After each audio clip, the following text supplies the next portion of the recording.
Olá, está começando mais um Para o Brasil.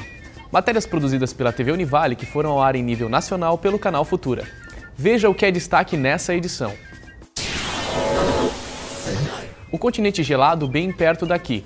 Você vai conhecer o Centro de Estudos Antárticos da Univale em Balneário Pissarras. A capital do estado como capital do cinema infantil. Em julho, a equipe da TV Univale foi a Florianópolis conferir a Mostra Nacional de Cinema Infantil. E ainda nesta edição, o talento dos oleiros de São José, que retratam em barro a cena do nascimento de Cristo. Um pedacinho do continente gelado pode ser conferido no Centro de Estudos Antárticos da Univale em Balneário Pissarras. São documentos, fotos e objetos de pesquisadores que compõem um acervo rico para a pesquisa. Balneário Pissarras, norte de Santa Catarina. Verão, temperatura 30 graus. Antártica, continente gelado. Verão, temperatura 10 graus abaixo de zero. O que esses extremos têm em comum?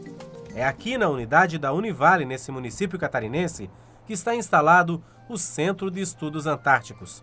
Objetos, livros, documentos, roupas, tudo faz parte do acervo aberto à comunidade.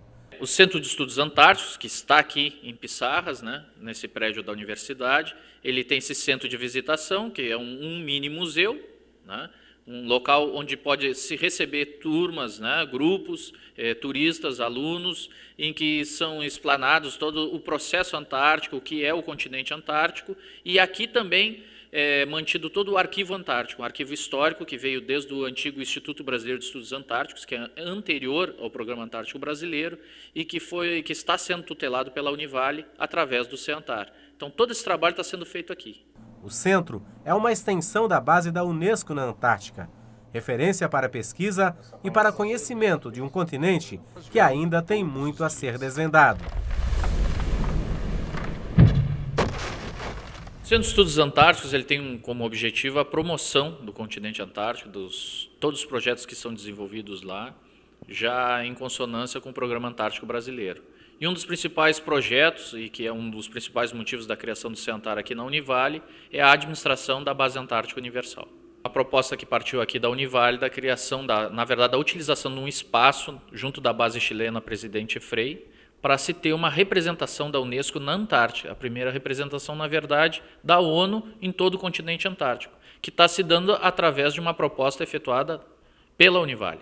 O continente antártico ele é administrado pelo chamado Clube dos Antárticos, que são os países signatários do Tratado Antártico, e, por mais curioso que possa parecer, era o único local onde a Unesco não tinha nenhum tipo de representação, e que vai se dar através dessa Base Antártica Universal. Isso quer dizer que países que não são signatários do Tratado Antártico vão, de alguma forma, ter uma porta de entrada no continente antártico. A ligação da Universidade do Vale do Itajaí com a Antártica é estreita.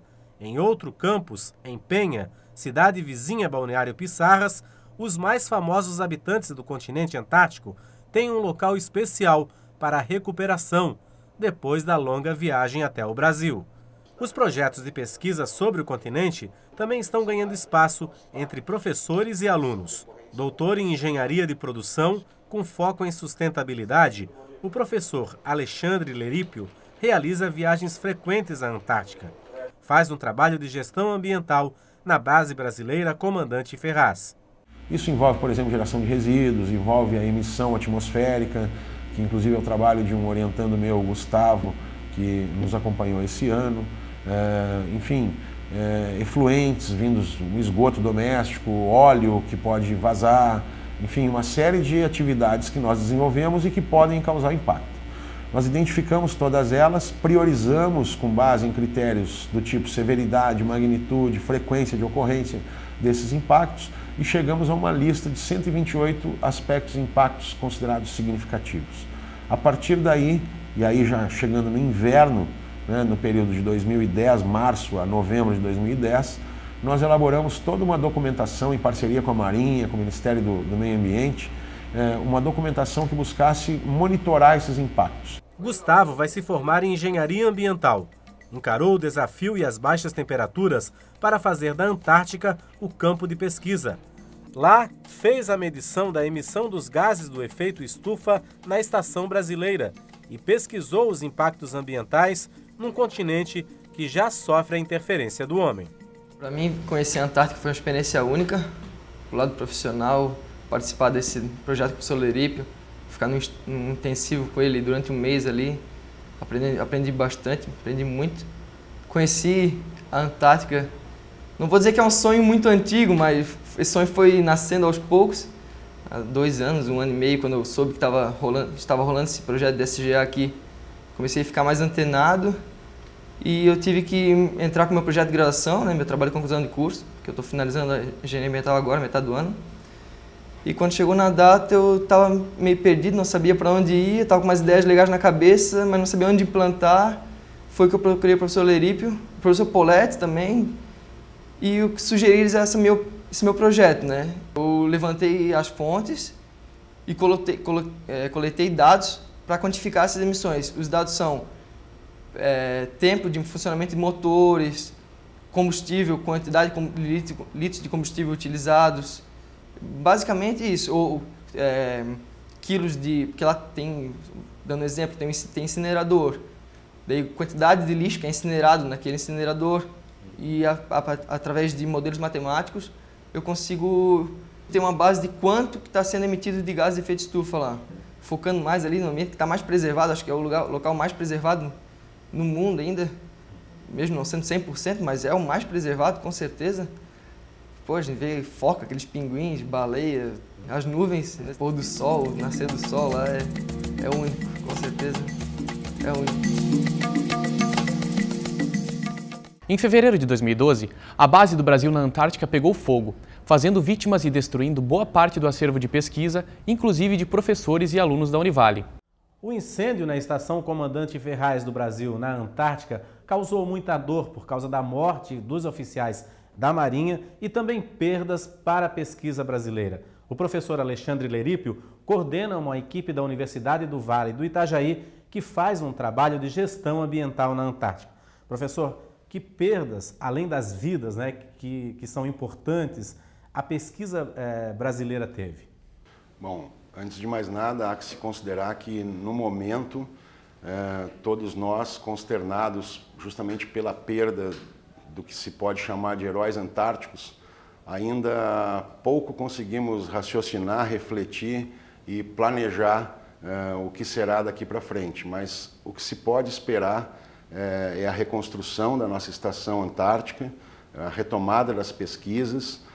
Muitas delas houveram ou apresentaram perdas em termos de amostras coletadas, em termos de dados históricos armazenados, porém alguns deles são irreparáveis, porém há que se considerar sobretudo o valor, eu diria, intangível da vida humana, é o que hoje nos motiva mais, eu diria, a tentar fazer mais e melhor na Antártica nos próximos momentos, até em homenagem a todos aqueles, eu chamo de heróis antárticos, que deram sua contribuição, militares, pesquisadores e outros profissionais que lá estiveram, mas, sobretudo, agora esses heróis anônimos podem ser, eu diria assim, denominados, né, de forma a homenagear, de fato, quem deu o seu valor maior ao suboficial Carlos Alberto e ao sargento Santos, que deixaram sua vida nessa última missão. Mas a pesquisa brasileira, sem dúvida, vai se recuperar, apesar dessas perdas que foram, sem dúvida, graves. A sua equipe faz um trabalho lá de gestão ambiental, né? Que trabalho é esse? Como que isso pode ser recuperado, professor? O nosso trabalho, em si, ele pode ser completamente recuperado a partir do momento que os nossos materiais, eles são documentos, e esses documentos são armazenados em computadores, com backups, enfim. Nesse aspecto, a nossa perda é pequena em termos de recuperação de dados. Porém, o nosso objeto de estudo, ele de fato não existe mais como objeto, né? Todas as nossas atividades até então haviam sido direcionadas ao entendimento das operações da Estação Antártica Comandante Ferraz como ela era. E isso pressupõe de nossa parte uma adaptação à condição da nova estação, do seu projeto, enfim, de como haverá de ser planejado e de como nós poderemos vir a contribuir nessa reconstrução. A expectativa é que a nossa contribuição seja efetiva, a nossa vontade é muito grande e eu espero que tudo dê certo e que rapidamente a gente tenha essa condição novamente. Agora, o Brasil lutou bastante, hoje é muito importante a presença do Brasil lá na Antártica, né? O que justifica todo esse investimento para o Brasil, né? Como que as pesquisas lá da Antártica, elas refletem no dia a dia aqui do país, por exemplo, para justificar esse investimento? De várias maneiras, a pesquisa antártica ela possui um efeito direto sobre a população brasileira, por exemplo, quando nós falamos dos aspectos climáticos, quando nós falamos dos aspectos relativos, por exemplo, à atividade solar, enfim, a toda uma série de estudos atmosféricos realizados pelo INPE e por algumas universidades brasileiras. Esse é um impacto direto, eu diria assim, na nossa população. A camada de ozônio, por exemplo, é um outro aspecto, né, que tem uma relação direta com a saúde, câncer de pele, etc.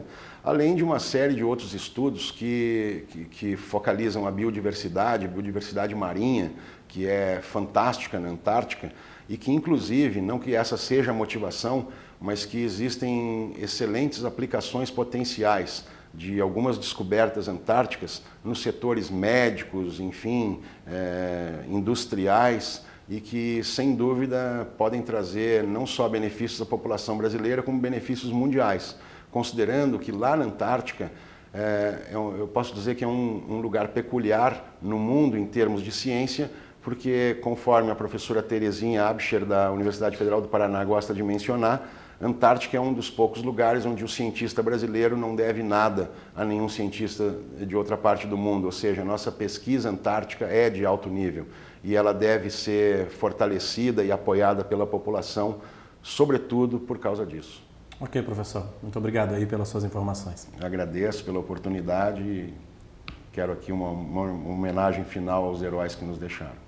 Obrigado. Obrigado. O governo federal lançou em 2012 o Plano Safra para a Pesca. São medidas para incentivar a produção e aumentar o consumo. Mas para uma classe de trabalhadores do setor, os pescadores artesanais, o caminho para incentivos ainda é incerto. O João saiu cedo para o mar. Percorreu em torno de 3 quilômetros na costa de Itajaí. O resultado, 40 quilos de peixe, que agora ele limpa para tentar vender entre os restaurantes e as bancas do mercado público da cidade. Sem apoio, sem venda garantida e infraestrutura para comercialização, tem que contar com a sorte. Uma banquinha própria, assim, entendeu? Aqui, né? Aqui não se encontra, assim, sabe, para o pescador ser artesanal, né? Você realmente tem que entregar, às vezes, o peixe ali a um preço, assim, mais baixo, entendeu? Dinheiro para conserto, financiamento? No momento nós não temos, assim, né? Não estamos tendo, assim, né? Então, mas geralmente, assim, que a gente, o financiamento que a gente tem, assim, é da gente próprio mesmo, né? Da venda dos peixes, a gente realmente guarda um dinheirinho para poder repor, né? Repor a peça ou repor uma rede quando perde, assim, né?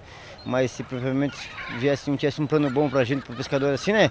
Mas para aquele que vive da pesca, que tem sua carteira de documento certinha. O Márcio só conseguiu colocar o barco para conserto porque em Navegantes há um estaleiro público, uma forma de apoiar o pescador artesanal. Quer fazer uma reforma, quer uma pequena reforma, às vezes não tem o dinheiro, porque o que a gente ganha às vezes é pouco, é para sustentar a família e não sobra. E barco quebrado é falta de trabalho e falta de dinheiro também, né? O barco quebrado geralmente não dá para trabalhar, porque no mar tem que estar as coisas tudo certinhas, né? Porque se não tiver bom, também não trabalha, aí é obrigado o barco ficar parado. Aí você, além de não ganhar, e você também não pode trabalhar. Sobram reclamações entre essa classe de pescadores. A captura é cara e as garantias para financiamento estão além das posses, afirmam os artesanais.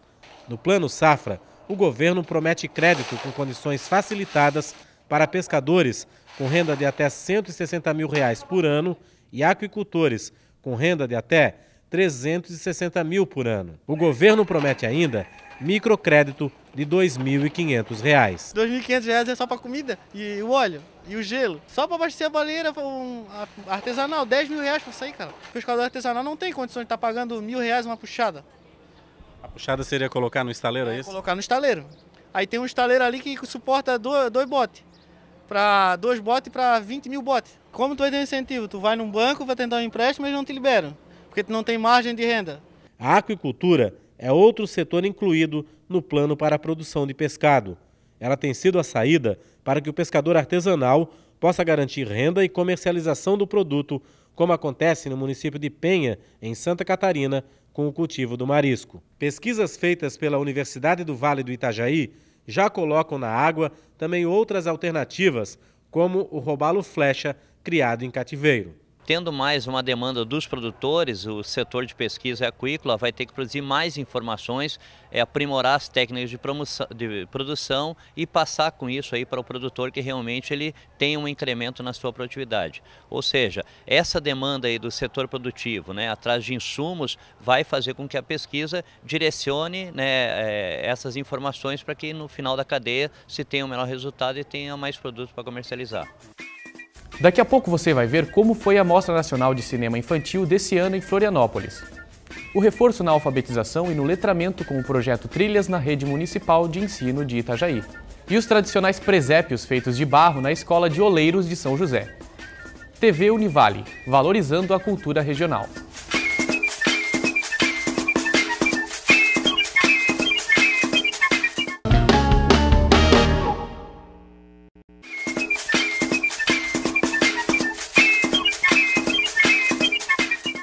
Esse ano, a equipe da TV Univale foi a Florianópolis mostrar o movimento em torno das produções do cinema para a criança.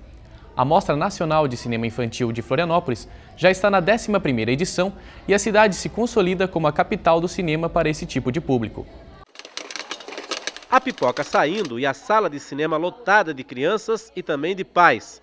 Atenção à grande tela para uma viagem pela floresta amazônica. Seu nome será Tainá, a estrela da manhã.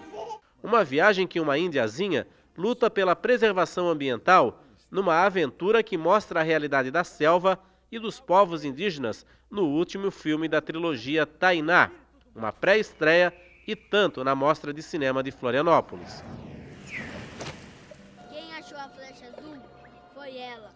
O cinema infantil é óbvio falar que é a construção do público de amanhã, Falar em construção de público, na plateia do futuro, é uma obviedade, mas também é de uma importância enorme. Então, uma das coisas que você pensa quando você está fazendo um filme infantil, é óbvio, é nisso.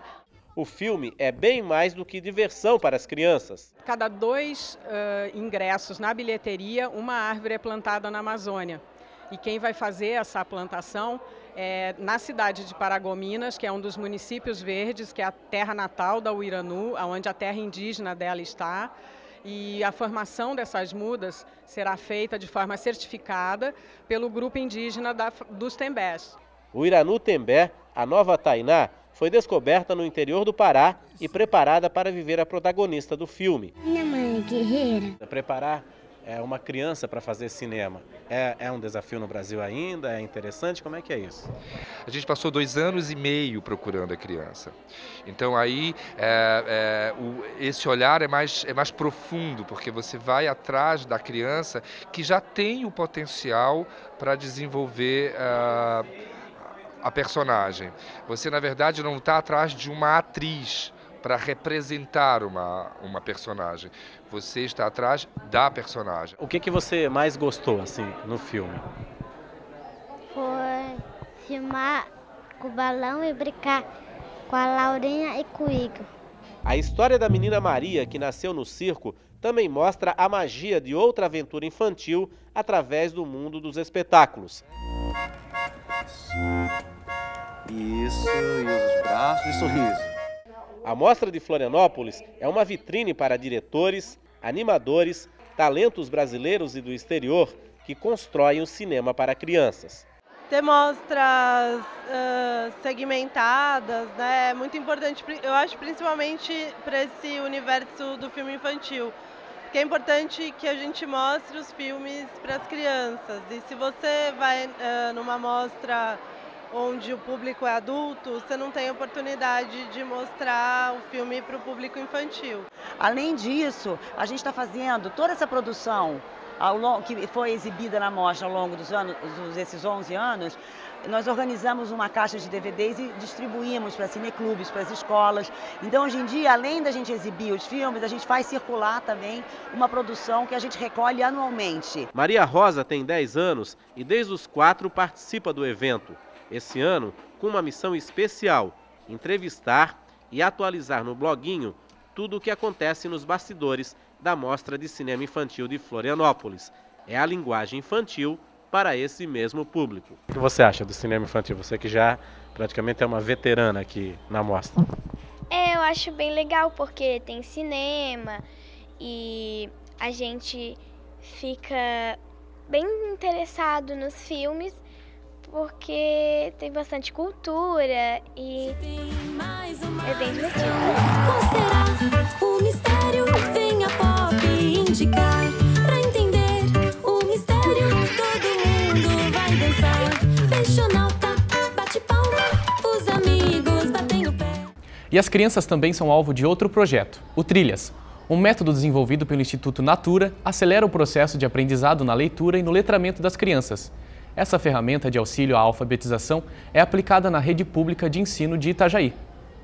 Nessa escola da zona rural de Itajaí, a professora ensina a ler e a escrever assim. O camaleão, sem se preocupar, não saiu nem do lugar.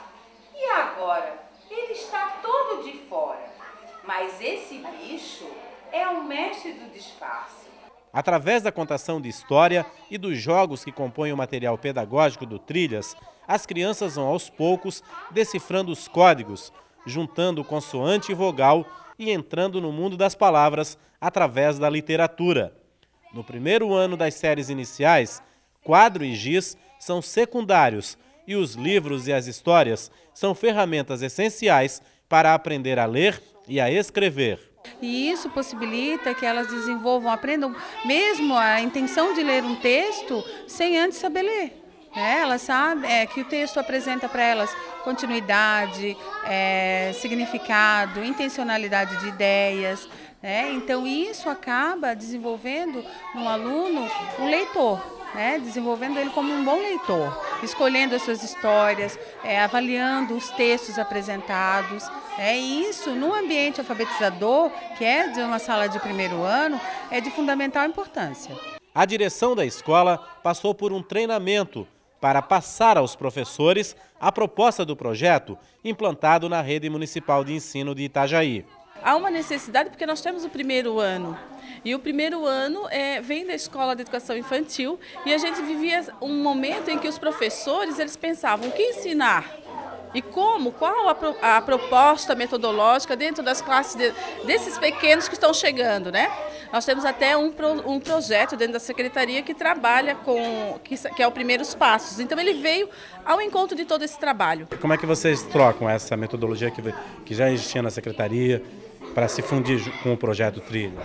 Toda a rede de ancoragem ela tem essa comunicação no portal, então a troca não se dá somente pelos professores de Itajaí, é uma troca com todos os professores que receberam a formação do país. Riana e Jamile estão atentas aos jogos e aos livros. Era uma vez uma casa sonolenta onde todos viviam dormindo. Os kits que compõem o método de aprendizado também podem ser levados para casa e é lá que os pais sentem a diferença no desenvolvimento através dos exercícios em sala. A Jamile, já no primeiro ano ela lê, leva os livrinhos de literatura para casa, lê, compreende o texto, explica, desenha. Assim que começou os projetos, Trilhas, ela ficou muito interessada em leituras, ela decora com facilidade, E eu acredito que foi através desse projeto que ela conseguiu, E a literatura é, sem dúvida, um mecanismo fundamental para que a criança compreenda o que está escrito e não apenas decodifique esta escrita.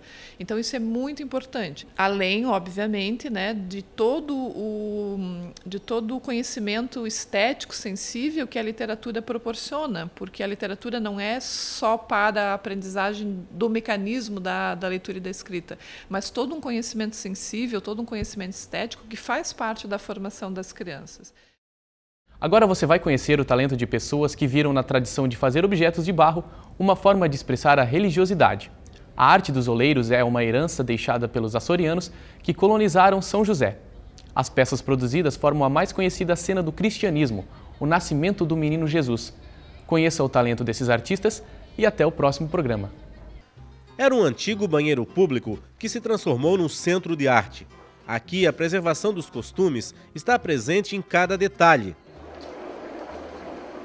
Na roda, o oleiro coloca força nos pés e habilidade nas mãos para fazer utensílios domésticos. Era assim que os açorianos que colonizaram a região se adaptavam, fazendo os objetos de barro para usar no dia a dia. Na escola de oleiros mantida pela prefeitura, os alunos aprendem a arte e a manter a herança ainda forte na cidade. Quando que o senhor começou a se interessar por essa arte da olaria? Eu acho que foi em agosto de 2011. Aí eu passando por aqui, eu vi um nome ali, aí me interessei, vim conversar com eles. Aí, uma semana me chamaram, aí comecei a fazer. Não sabia nada? Não sabia nada. Aí comecei a me dedicar assim, né? E o ambiente é bom também, né, pessoal? Aí facilita tudo. É uma coisa que faz bem pra gente também, né? Articulações, tudo. Então a gente está sempre trabalhando, incentivando as pessoas a realmente precisar dessa arte maravilhosa de trabalhar com barro, né? É preservar essa cultura mesmo, né? Eu acho que o São José tem que manter essa arte no município. Nessa época do ano, louça e outros objetos dão lugar à religiosidade. Das mãos que aprendem a lidar com o barro, vão surgindo as figuras de Maria, José, Jesus e os 3 reis magos. Como é que é usar a arte, né, para colocar no barro essa cena aí da natividade, do nascimento de Cristo? Eu acho que primeiro tem que gostar do que faz, né? E tem que ter um pouco do conhecimento também do que está fazendo, né? A gente tem que pesquisar, fazer uma pesquisa sobre o assunto, sobre o tema que vai fazer, e aí vem as ideias, né? A técnica usada pela aluna dá um efeito todo especial nas peças. Pela escola, presépios de vários formatos feitos de barro ganham os espaços, as paredes e estão também espalhados por vários pontos da cidade e de Florianópolis, como esta exposição na Biblioteca Pública do Estado, na capital. Com o tema em mente e sob a orientação dos professores, os alunos abusam da criatividade, como nesse conjunto, onde as figuras do nascimento de Cristo são representadas por imagens de índios carijós que habitaram a região. É o Natal da Floresta. Na verdade, é um apelo, né? Um apelo ao pulmão do mundo, que é a nossa natureza, a Amazônia, o grande Brasil. Então, a questão do índio, o ser humano, né? Um dos primeiros povos, é o respeito que se tem, o respeito que se deve ter, né, às suas origens, aos seus costumes.